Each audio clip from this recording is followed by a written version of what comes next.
Majapahit Club. Di situ letaknya pesarian Mbah Wadat sama Mbah Sinari Marjuki. Naik Ini lur. Kita bertanya lagi warga ya. Dengan Pak siapa ini Pak? Pak Andi.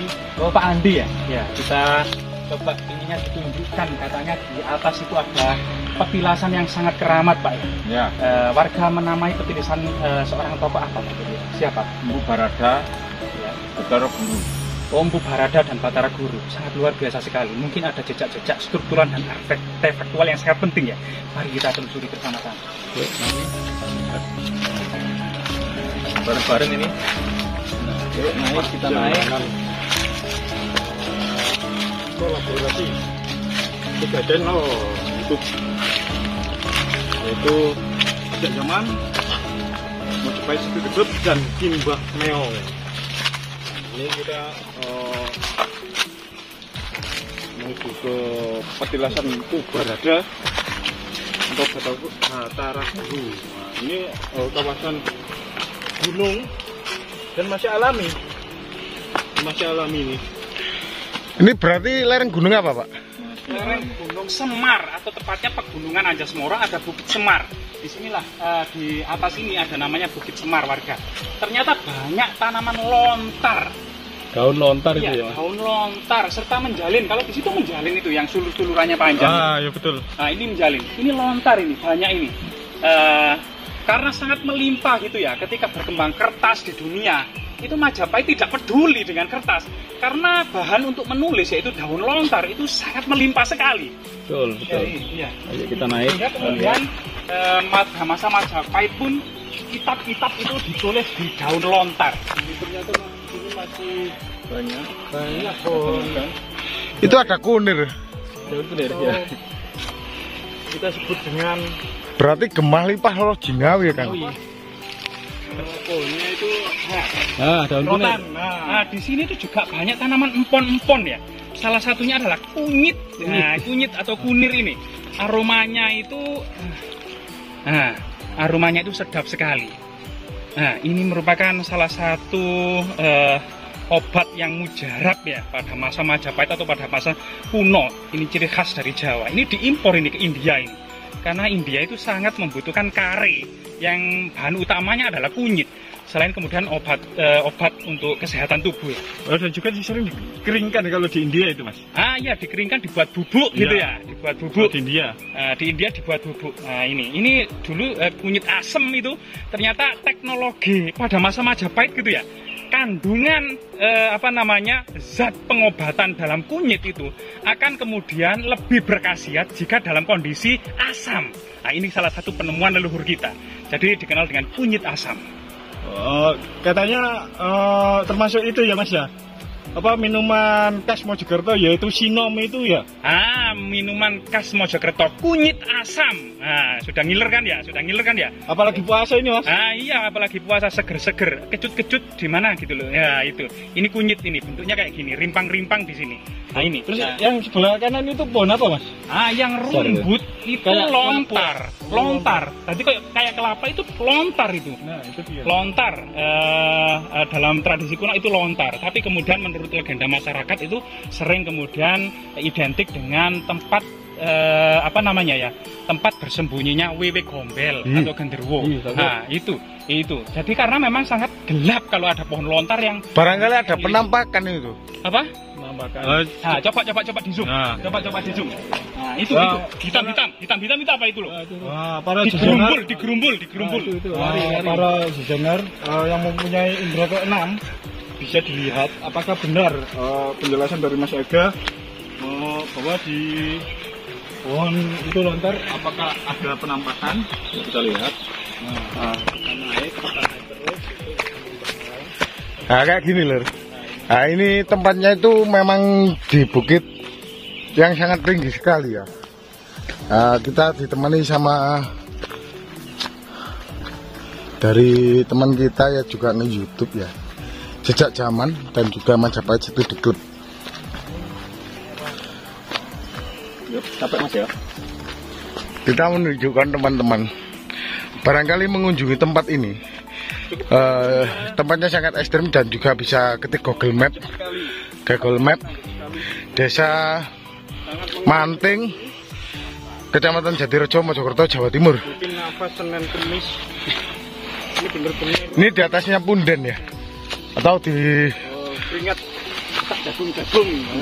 di makam Mbah Sinari. Kita mengkis-mengkis.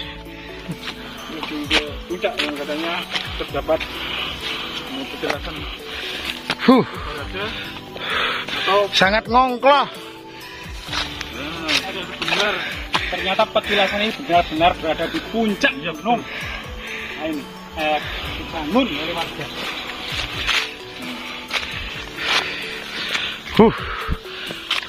melelahkan. Ayo ini semua semua hidup. Ayo Mas.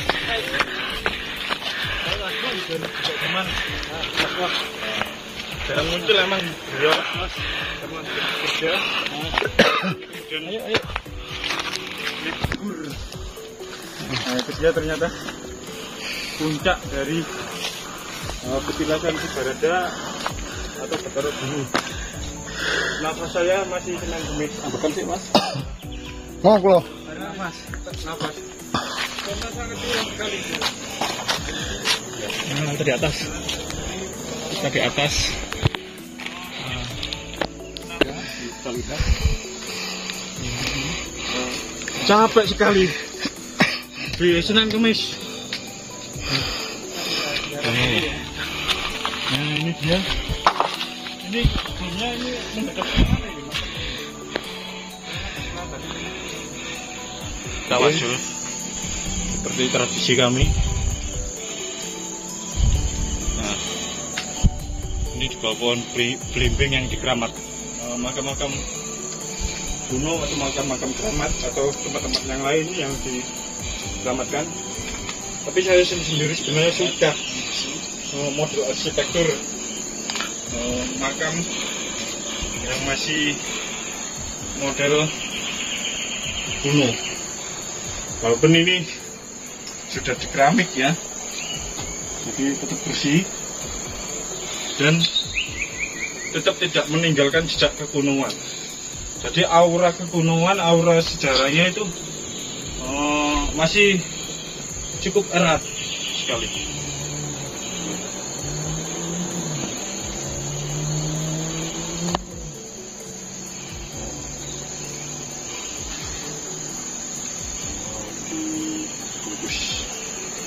Kain hitam putih kayak di Bali suasananya. Kemudian youtuber kondang Mojokerto.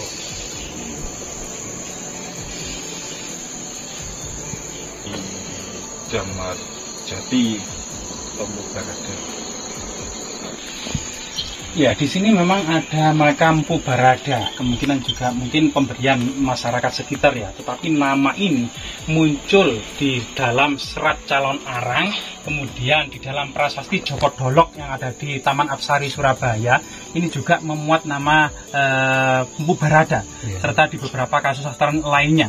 Mpu Barada ini merupakan nama dari seorang penasihat spiritual masa kerajaan Kahuripan, yaitu penasihat spiritual Raja Airlangga di situ. Jadi abad ke-11 gitu ya, sangat kuno sekali tentunya.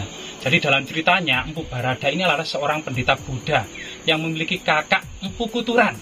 Ya, Mpu Kuturan ini kemudian memiliki istri namanya Calon Arang. Karena istrinya itu dianggap kemudian penganut aliran Siwa Bhairawa gitu ya. Itu kemudian pisah dengan Mpu Kuturan, dan Mpu Kuturan kemudian diutus untuk kemudian kembali. Karena di Bali pada waktu itu yang merupakan kampung halaman dari Raja Airlangga, ini terjadi pertikaian sekte atau keagamaan antara Waisnawa, antara Siwa, dan antara Buddha.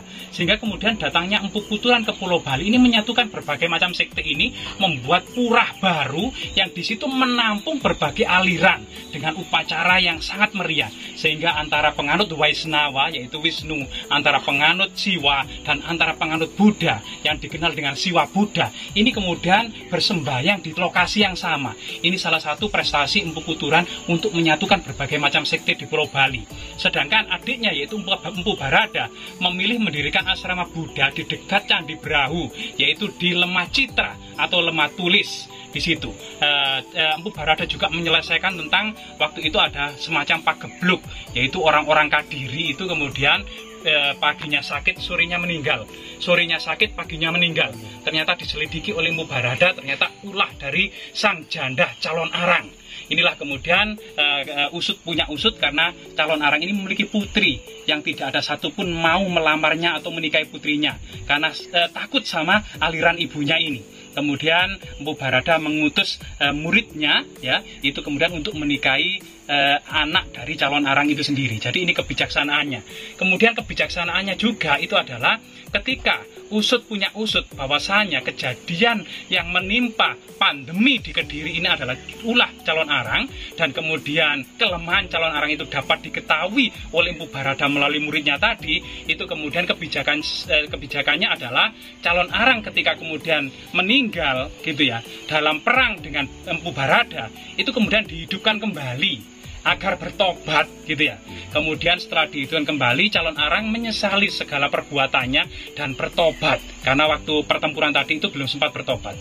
Disitulah kemudian Empu Barada kemudian memaafkan semua kesalahan calon arang dan kemudian calon arang dimatikan kembali dan rela mati karena untuk menyesali segala perbuatan dan kesalahan-kesalahannya tersebut.